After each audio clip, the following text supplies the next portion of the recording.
right? Alright guys, welcome to the full review of the 88S Pro. We are going to start on court. This one requires a little bit more explanation than the 88D Pro. If you guys saw the 88D Pro, basically I was just talking about how it's an improvement on the second gen. It was heavier, it hit harder, it felt better. The 88S is a little bit different because the second gen was total trash. The first gen was good, and we're finally seeing a return to something that looks like the first, but better, right? I quite like this racket a lot, despite me not wanting to switch to it because it does have that head weight again. So I'll show you what I mean, right? So we'll start with drives. It feels like the first gen where there's a little bit of swiftness, right? You can easily maneuver it, but then the second gen flex force really comes into play, especially when you're driving. Obviously the repulsion is not going to be the same as like the 1000Z because there is no speed assist bumper. There's a power bumper at the top instead. Honestly, for a head heavy racket, this is quite fine, I think, right? Even though this is designed for the front court, I feel it's quite fine in the back court as well. That was the problem with the second gen 88S Pro, was that it was super good in the front, especially for like shuttle hold stuff. But as soon as you got past like here and you were using the 88S Pro second gen, it was totally unusable. I'm talking while I'm playing, so forgive me for these lapses of thought. The driving is quite good, and then like the spin is also quite good. I feel like my net play is quite okay, even with the 1000Z. The repulsion does get a bit of the way for the front play for the 1000Z, but I think it's quite fine. I can usually play it long, right? So when it comes to the smash, right? The flex force in this, like even though it is more head light than the 88D Pro, it's still a head heavy racket, mind you. The flex force really does help. So does the power bumper at the top of the head. So I feel like very confident in the backcourt with this. Right? And of course all the other benefits that come with having head weight, right? Easier feeling in the drops, easier placement, right? Right? It feels quite good. The sound is quite good. I'm not quite used to the timing. Right?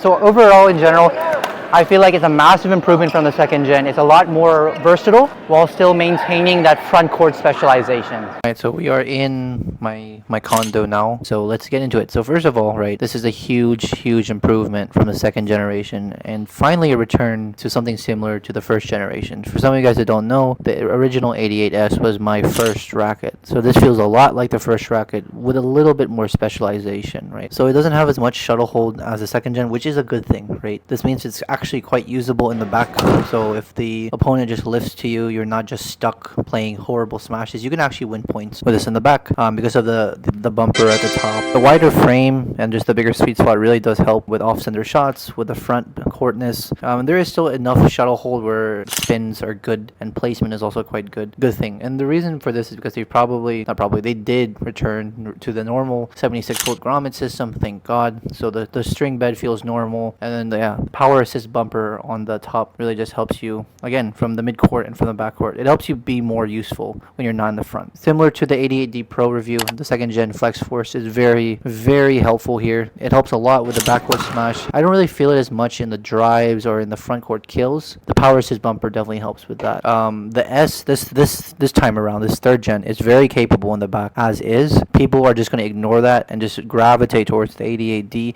even though it's very heavy, it's very stiff, and it's not suitable for most players. I think if you're a singles player, it definitely could work.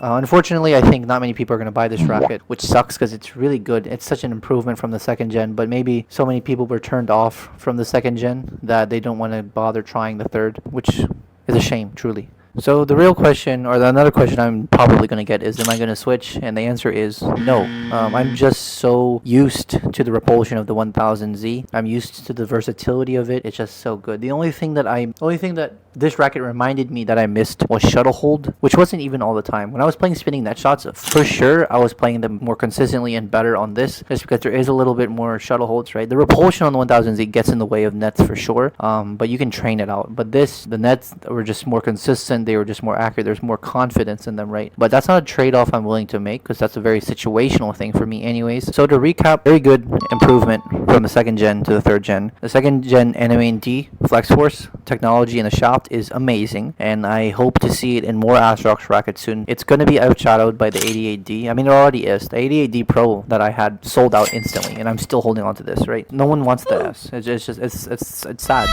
Even though I think this is truly the better one, especially this time around. For most people, if you're a second gen 88S user, first of all, why haven't you switched already? It's so hard to use. And second of all, like, yes, please upgrade to this. You'll have a blast using it.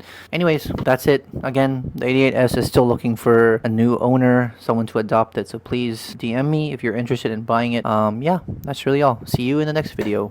Bye bye.